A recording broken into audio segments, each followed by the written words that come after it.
A face-off with the party chairs after a surprisingly packed first week of August.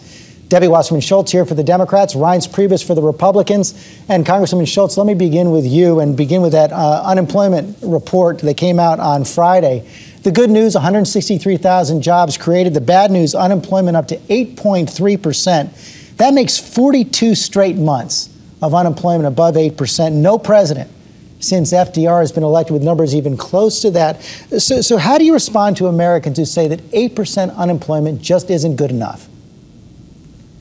Well, we know that we need to keep pressing forward and continue to fight for new jobs and getting this economy turned around. But what we do also know is that we've had 29 straight months of job growth now in the private sector.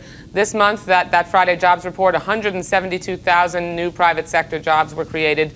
We've had a surge in the growth in the manufacturing sector, more than 500,000 jobs created in manufacturing. And that's the first time we've seen job growth in manufacturing, George, since the 1990s. We are moving in the right direction, and the president has proposed the American Jobs Act. It would be great if my colleagues on the Republican side in Congress would actually care more about getting the economy turned around and working with this president to pass that plan and create the million jobs that would be created. Congress has gone home, so that's not going to happen this year. No, but we shouldn't have gone home before passing the American Jobs Act.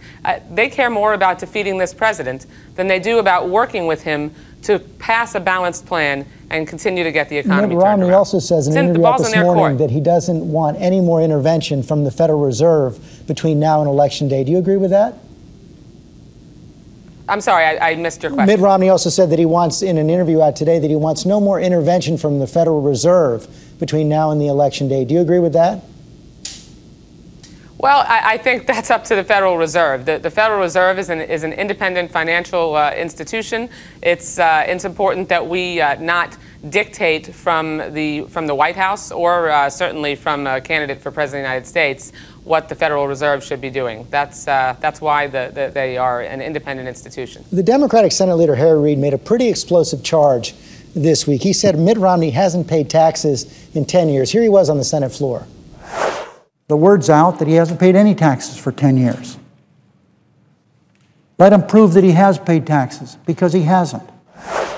Now, you know, Senator Reid's only source there, according to him, is an anonymous Bain investor whose identity he won't reveal. Is it appropriate for the Democratic leader in the Senate to make a charge like that with no more evidence than an anonymous source?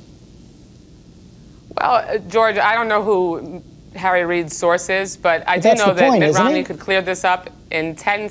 Well, I do know that Mitt Romney could clear this up in 10 seconds by releasing the 23 years of tax returns that he gave to John McCain when he was being vetted for vice president, or even 12 years of tax returns that his own father said were what was appropriate, because 1 year of tax returns like he's released could just be for show. But it's one thing to say. Let's not forget that a week ago. Well, hold on a second, George. A week ago, Mitt Romney said, in response to a reporter's question when asked if he had ever paid a rate below 13.9%, that he would check and get back to us. And, you know, I'm glad I wasn't holding my breath waiting for Mitt Romney to get back to us on answering that question, because he still hasn't responded. He hasn't, but he has whether denied, he's paid a lower tax rate. He has denied that he didn't pay taxes for 10 years. And I take your point that you believe it would be right to show more tax returns. At the same time, I can't believe you believe that it's okay to make a charge like that, 10 years of not paying taxes with no evidence.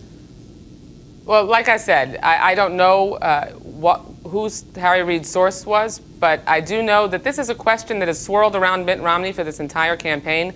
I do know that he could clear it up just like that, lickety-split, by releasing his tax returns, which every major candidate for president of the United States has done, except for Mitt Romney. I do know that there are massive questions about why he has a Swiss bank account, why he has investments in the Cayman Islands and a Bermuda corporation that he transferred to his wife's name one day before he became governor of Massachusetts.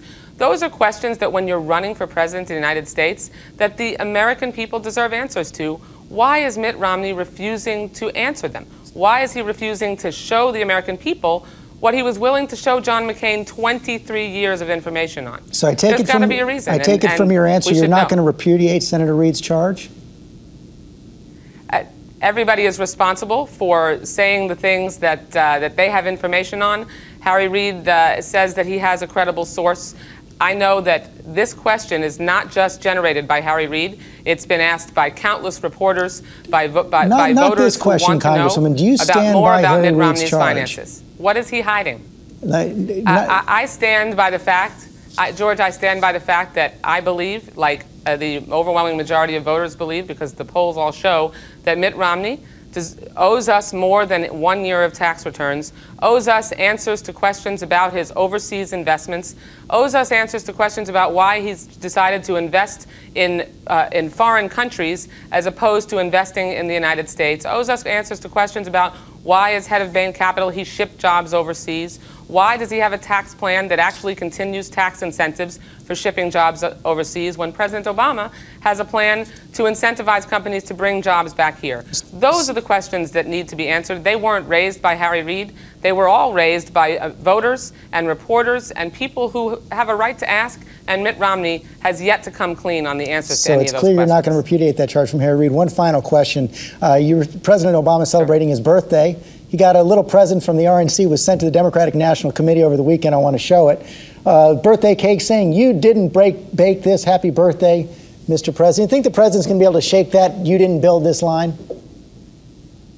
I think that it would be great if Republicans would make sure that they weren't supporting cuts in investments like education, like infrastructure, like all the things that we know help businesses thrive. President Obama has always been committed to making sure that small businesses have an opportunity to thrive, large businesses. That's why he pushed through 18 different tax breaks for small business owners.